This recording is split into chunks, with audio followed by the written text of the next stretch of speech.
Ladies and gentlemen, please welcome to the stage, Jill Cullis.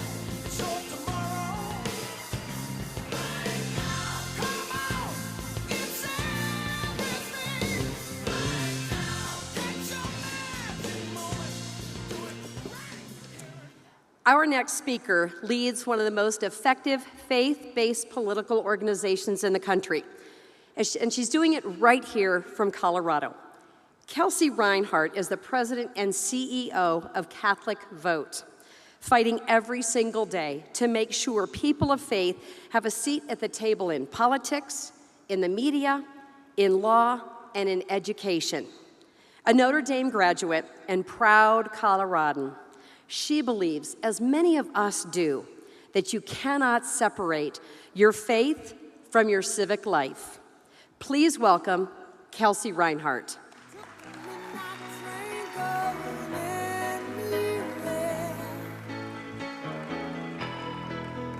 Ladies and gentlemen, please welcome to the stage, Kelsey Reinhardt.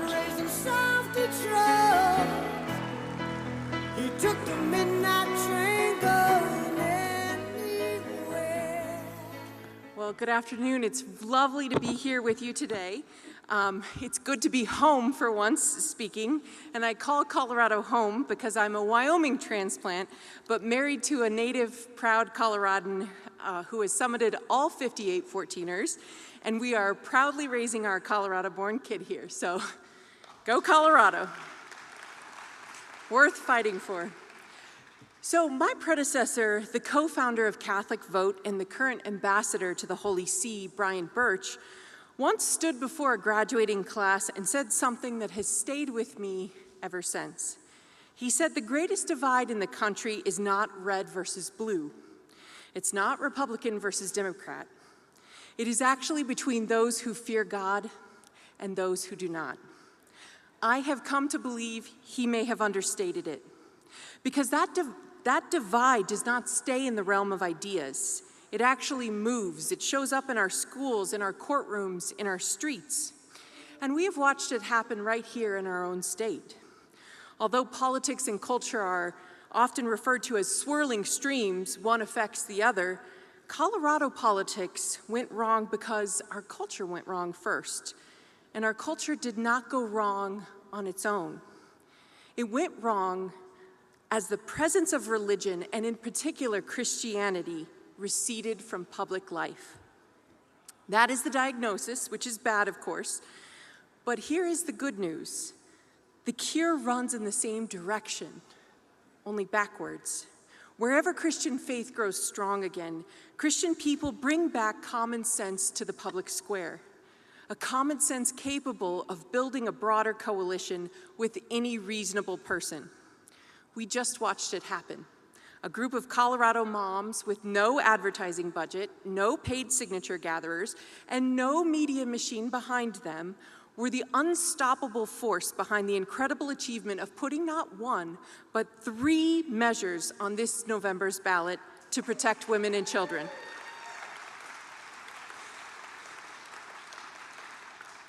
Now, I do not need to remind you that the political class said this was impossible. Friends, it was not a strategy memo that ignited that fire. That was faith and conviction. God unleashing his grace on ordinary women who refused to be told no, reaching out to people who may differ with us in many things, but share with us the one crucial thing. Again, common sense. Well, I want to tell you 2 stories this afternoon because I think they explain why we can hope that good things can keep happening to us and need to further the call of religion in the public square. The first one came to me from Tom Phillips, senior advisor of the Billy Graham Evangelistic Association. Let me know if you've ever heard of Billy Graham.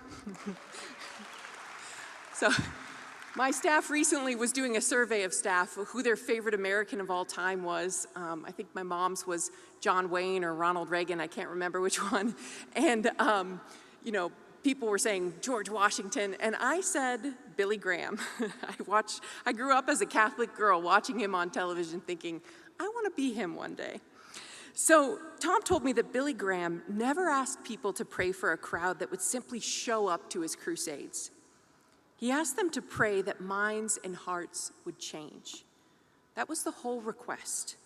Change the heart and everything else follows. And change happened time and time again, but probably never like in March of 1959 when a Melbourne teenager named George Palmer sat in a crowd of more than 1,000 people listening to Billy Graham preach. Why? George had not come to listen. He had actually come to kill him. George had built 10 zip guns on a railway lathe and handed them to 9 people in his gang. His father had died when George was 7 years old, and George had decided in his grief that he hated the God who had let it happen. He was waiting to give the signal to fire to get his revenge on God by killing a godly man. And then, in the middle of his rage, George heard something.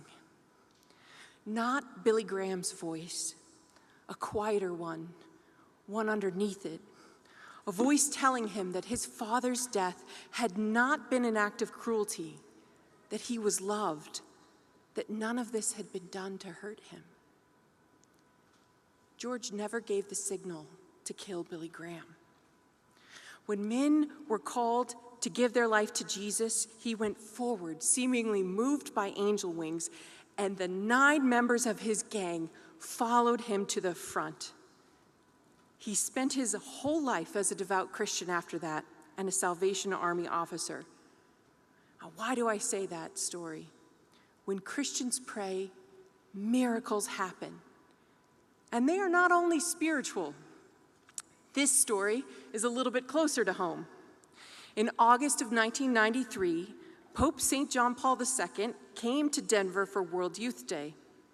At the time, some of you may remember, the city was in the middle of what the local papers were calling the summer of violence. Drive-by shootings, gang warfare, a city that felt like it was coming apart. For 5 days, the Pope was here. And for 5 days, the violence simply stopped. Local authorities reported 0 arrests. This historic absence of violence has never happened before and has never happened since. It was obviously a miracle of grace and a message of the things that can be accomplished when we let God intervene. Cardinal Francis Stafford, then Archbishop of Denver, told a small group of friends what happened one quiet afternoon of that visit. He had taken the Holy Father by helicopter up to the retreat house of St. Malo on Highway 7, right at the base of Mount Meeker.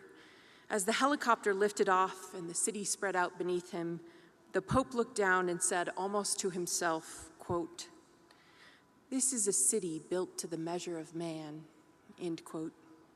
Schools, hospitals, real urban life. And yet, the nature woven around it spoke to him, and he looked further out to the peaks rising above the skyline, and he said, "And there are the Rockies, always reminding people below of God." Friends, the Rockies are still there. And they are still reminding us of God. Now, I know some of you came this afternoon expecting a status update on a movement, and you're getting 2 old stories about a teenager in Melbourne and a helicopter ride in 1993. But I'm doing this on purpose. We Christians know that we have become a minority in this state. We are told constantly that we are the aggressors in the culture war. The data tells a different story. We are very often the ones facing hostility, not dishing it out. I keep a tally of Supreme Court wins to remind me of this. But we have never been the people who needed to be the majority to be effective. We are Bible readers, and we know a thing or two about being the little guy. And my friends, stick with me because this is very important. If we look around, we see a very dangerous disease going around Colorado, going around our churches, even in good people. And it is called despair. That despair is based on accepting the progressive myth that humanity goes in one direction and one direction only, the imposition of woke and the destruction of moral values. They have smartly chosen the name progressives. So when many of us hear the word progress, we have a Mufasa moment. Progress, ooh, Mufasa, ooh. We are terrified, assuming that every coming change will only be for the worst, but it does not need to be that way. We can create the kind of change that makes things better, the kind of change that brings humanity and history closer to God's plans, the kind of change that happened in George's life and at that Billy Graham event, the kind of change that happened in Denver to a whole city during World Youth Day. God did not send the largest army against Midian. He sent Gideon's 300. God did not choose the oldest son of Jesse to be king of Israel. He chose the youngest, the one nobody in the family thought to call in from the field, David. And when the giant Goliath stood on that battlefield in his bronze armor, mocking the army of Israel, the man who walked out to meet him was a teenage shepherd with a sling of 5 stones, because he had already learned this crucial truth: the size of the threat is never the measure of what God can do. Can I get an amen? See, I'm a Baptist Catholic. Amen. If David could defeat Goliath, we can defeat human trafficking, especially of children. We know it's possible, even if it feels impossible. How many of you, after watching Sound of Freedom in the theaters, said, what can I do? How can I support this movement? Where can I donate? And now we have the inception of a national movement, and we can make it happen in Colorado, and that's Initiative 108. Now, let me pivot to our 2 other initiatives. I'm sure you heard from Aaron Lee very eloquently this morning that they are basically common sense opposition to a radical ideology, because that's what it is, a radical ideology devouring our children. And since you gave me permission to share 2 previous stories, let me share a 3rd one and bring the story of one of my favorite books. This is, I spent a number of years in the convent, so if you've ever seen The Sound of Music, you know, Maria enters the convent and then she leaves and marries someone. Well, that's kind of my story. So we have what are called convent classics in the convent, books that every sister reads because they're so popular. So one of the convent classics that I love is called The Deliverance of Sister Cecilia. This is a novel based on the true story of a Catholic religious sister in Czechoslovakia just before the Soviet communists took over. The book narrated how, as soon as the communist government got a little power, the Ministry of Education called together all the nuns working in schools to a summit on education. In a matter-of-fact, almost business-like manner, he explained how these schools were going to stop teaching about God and would start teaching atheism, collectivism, and the cult of the state. And because the Minister of Education knew that indoctrinating children was so important to the success of communism, he announced in that summit that those opposed to the new guidelines would end up in the forced labor fields. Something remarkable happened. When the minister opened the floor for questions, one sister stood up and instead of addressing a question, began chanting, "To the fields, to the fields, to the fields." She was immediately joined by the rest of the room, and they sent every sister there to the fields where they died fighting for the children. They would not be the ones who betrayed them. Does this sound familiar and contemporary? If not, let me say 3 words. Jeffco School District.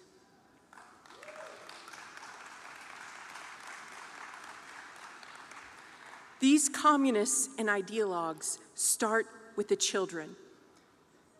but we have Initiative 110 to stop them. No irreversible sex change for minors. No child is born in the wrong body.